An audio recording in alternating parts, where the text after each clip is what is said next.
안녕하세요. 로맨티스트의 신동희 변호사. 김양천 변호사입니다. 혹시 변호사님 주택 임대차 계약 신고제라는 신고제? 거 알고 계세요? 모릅니다. 자, 이 영상을 보고 계신 여러분들께도 여쭤보고 싶습니다. 혹시 여러분들께서는 주택 임대차 계약 신고제라는 것을 알고 계신가요? 나 그거 알고 있는데? 라고 하시는 분들도 계시겠지만 나 지금 그런 말 처음 들어보는데? 주택 임대차 계약을 어디다 신고하라는 거야? 그러니까 맞는 임대차 거예요. 계약 체결했는데 신고까지 해야 되나? 그렇죠. 이 제도에 대해서 설명해드리는 영상을 찍어보려고 합니다. 자, 주택 임대차 계약 신고제란 임대차 계약 당사자, 임대인과 임차인이겠죠? 네. 이 두 당사자가 임대차 계약 체결일로부터 30일 이내에 한 달 안에. 임대 기간과 임대료 등 계약 내용을 주택 소재 관할 신고 관청, 그러니까 뭐 주민센터겠죠? 주민센터. 여기에 공동으로 신고해야 한다라는 제도입니다. 당연히 뭐 아파트나 빌라 같은 대표적인 이 주거 형태의 그렇죠. 부동산들을 포함하는 것입니다.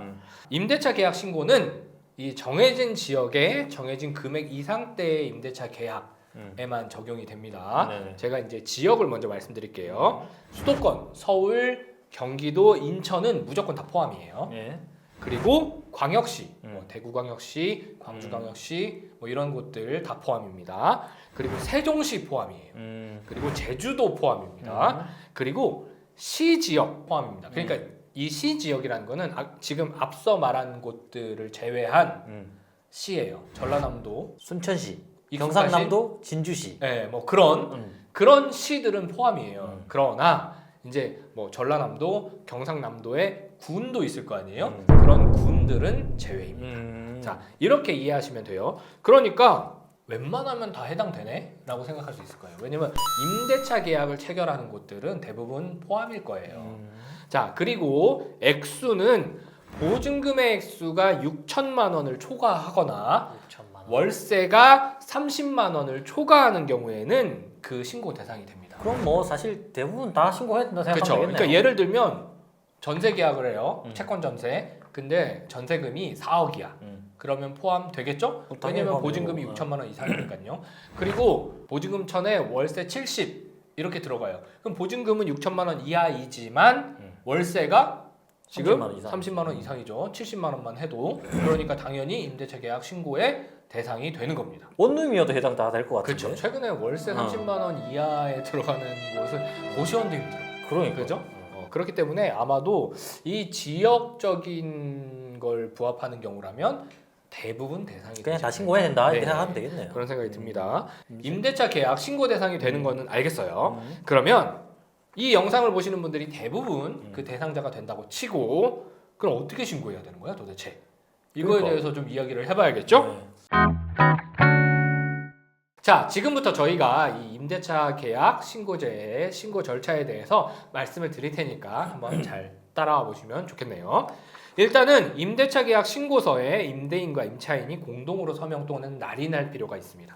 이 임대차 계약 신고서의 경우에는 부동산 거래 신고 등에 관한 법률 시행 규칙 별지의 제5호의 2 서식을 찾아보시면 이렇게 임대차 계약 신고서 양식이 딱 있어요. 주민센터 가면 있겠죠 뭐. 그 신고서 양식 자체를 다 작성을 하시고 중요한 부분은 임대인과 임차인 두 분 모두 서명 날인하셔야 된다는 거예요. 아 그래요. 그러면 임대인이 같이 안 가려 그러면 어떡해? 그래서 원칙은 네. 임대인과 임차인이 같이 가서 신고를 해야 돼요. 네, 근데 네. 말씀하신 대로 임대인은 계약했으니까 뭐 내가 신고까지 하러 가기 그러니까. 귀찮아라고 생각할 수 있겠죠. 왜냐면 임차인 같은 경우에는 전입 신고도 해야 되고 주민센터 가야 될 일이 있단 말이에요. 그러니까 그렇죠. 임차인 혼자 가서 하면 좋을 것 같은데 방법이 있습니다. 보통은 임차인 혼자 가서 신고하게 되는 경우가 많단 말이에요. 그렇죠. 그럴 때는 임대차 계약 신고서와 임대차 계약서 그리고 보증금을 납입했다라는 증거, 뭐 돈을 보낸 계좌이체 내역이 되겠네. 뭐 그런 것들 같이 첨부해서 가시면 임차인이 혼자 오셨더라도 신고를 할 수 있어요. 아 그러면 임대차 계약을 체결할 때 임차인이 미리 그거 서류를 준비해가지고 거기서 사인을 받고 날인을 받고 동사무소를 가면 되겠네요. 그렇죠. 그러니까 이 임대차 계약 신고서를 거기서 아예 작성을 하시던가 그러니까. 아니면 이후에라도 임대인의 도장을 받아서 임차인 혼자 가실 수 있는 거죠. 그러니까. 그러면 신고는 어디서 하면 되는지에 대해서 이야기해 보겠습니다. 주민센터. 주민센터. 가면 전입신고하면서 신고도 하면 돼요. 그런데 이거 나는 주민센터 가기 싫다. 오프라인 싫고 온라인으로 하고 싶다라고 하면 방법이 있습니다. 부동산 거래 관리 시스템이라고 검색창에 치시면 이 사이트가 나옵니다. 해당 사이트에 들어가면 주택임대차 신고라는 란이 있어요. 클릭하고 들어가시면 주택임대차 계약 신고를 진행하실 수 있어요. 뭐 사진 같은 거 찍어서 첨부하고 이러면 되겠네요. 그렇죠. 뭐 스캔해서 첨부하시거나 사진 찍어서 첨부하실 수 있습니다. 그러면 주택임대차 계약 신고 하라고 하고 있어요. 안 하면 어떻게 될까요? 안 하면 어떻게 돼요? 안 하면 과태료가 부과될 수 있습니다. 근데 네. 혹시 주변에서 임대차 계약 신고 안 해서 과태료 먹었다 들어본 적이 적 없는데? 있으세요? 그죠? 예. 왜냐면 변호사님도 신고를 안 했어요. 네. 과태료 먹으셨어요? 아유, 안 먹었어. 안 먹었어요. 그죠? 그럼 왜 도대체 과태료 부과가 안 됐을까요? 이거는 아직 제도에 대한 계도 기간이라고 해요. 이게 무슨 소리냐면 너 원래 과태료 먹는데 이거 아는 사람들 많이 없으니까 이 과태료 내리는 거는 유예해 주겠다. 그러니까 이 제도에 대해서 열심히 홍보를 더 해보겠다. 이런 기간인 거예요. 이 기간이 언제까지냐면 2024년 5월 31일까지예요. 얼마 안 남았어. 홍보 잘 안 하는 것 같은데 우리 공부하는 것 같은데. 우리 공부하고 있죠? 근데 다음 집으로 이사 갈게 2024년 한 8월 정도야. 그러면 한 6월 달부터는 집을 알아보죠? 네네네. 집을 적당한 집을 알아봤어. 그래서 계약서를 2024년 6월 5일 날 썼어. 신고를 꼭 해야 돼요. 그렇죠. 왜냐? 5월 31일 이후에 계약을 체결하는 것을 신고 안 하면 어떻게 돼요? 과태료. 과태료를 물기 때문이에요. 6월 뭐 5일 날 계약했다. 그러면 적어도 7월 5일까지는 꼭 신고를 하셔야 돼요. 이게 계약 신고를 하면 이게 법적으로 어떤 효과가 있는 거예요? 그렇죠. 주택 임대차 계약을 신고하도록 함으로써 이 정부에서 이런 정도의 주택 임대차 거래가 있구나라는 사실들과 도대체 이 임대차 계약이 어떤 식으로 이루어졌는가를 파악하기 위한 목적이 있어요. 왜냐면 최근에 뭐 전세 사기 같은 것도 많았는데 네네. 계약서에 별로 정보가 없어서 이거를 누굴 책임자로 해야 되는가에 대한 문제가 있었기 때문에 이제 이런 부분들에 대해서 국가가 개입을 좀 하겠다는 거죠. 그리고 더 나아가 이러한 목적을 넘어서는 효과도 부여하고 있는데요. 그러니까. 대표적인 것이 확정일자를 부여하는 거예요.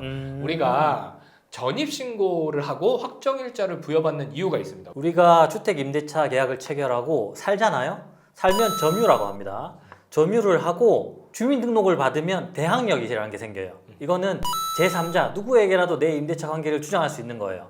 거기다가 더불어 확정일자를 우리가 받죠. 그러면 우선 변제권이 생깁니다. 우리보다 후순위에 뭐 근저당이나 있는 분들한테는 우리가 우선순위를 주장할 수 있다. 이렇게 생각하면 되는 거죠. 뭐 저당권이나 이런 거는 등기부에 기록이 돼요. 근데 이런 일반적인 임대차는 등기부에 내 순위가 기록이 안 된단 말이죠. 그래서 내 순위를 며칠에 딱 끼워 넣겠다. 맞아요. 그게 바로 확정일자와 관련이 되는 겁니다. 그렇죠? 그렇기 때문에 이 확정일자라는 게 굉장히 중요한데 중요하죠. 임대차 계약 신고를 하면 그 신고한 날 확정일자가 부여되는 것으로 그렇게 되어 있기 때문에 뭐 달리 확정일자를 딱 받지 않아도 계약 신고를 한 것이 확정일자와 동일한 효과를 부여한다. 그렇죠. 그래서 뭐 온라인으로 하셔도 되고 아니면 전입신고하러 가시는 김에 전입신고하고 확정일자도 받아야 되니까 그게 제일 그때, 편하겠네요. 계약을 신고하시는 게 좋겠죠. 자, 오늘은 저희가 약간은 생소한 제도인 임대차 계약 신고에 대해서 이야기를 나눠봤습니다. 말씀드렸듯이 2024년 5월 31일까지는 계도 기간이어서 신고를 하지 않아도 과태료가 부과되지 않지만 그 이후 시점에 계약을 체결하신 분들께서는 30일 이내에 신고를 안 하시면 과태료 부과될 여지가 있으니까 과태료 받으면 기분 나쁘잖아요. 그럼요. 그죠? 자, 오늘은 여기까지 말씀 나누겠습니다. 감사합니다. 감사합니다.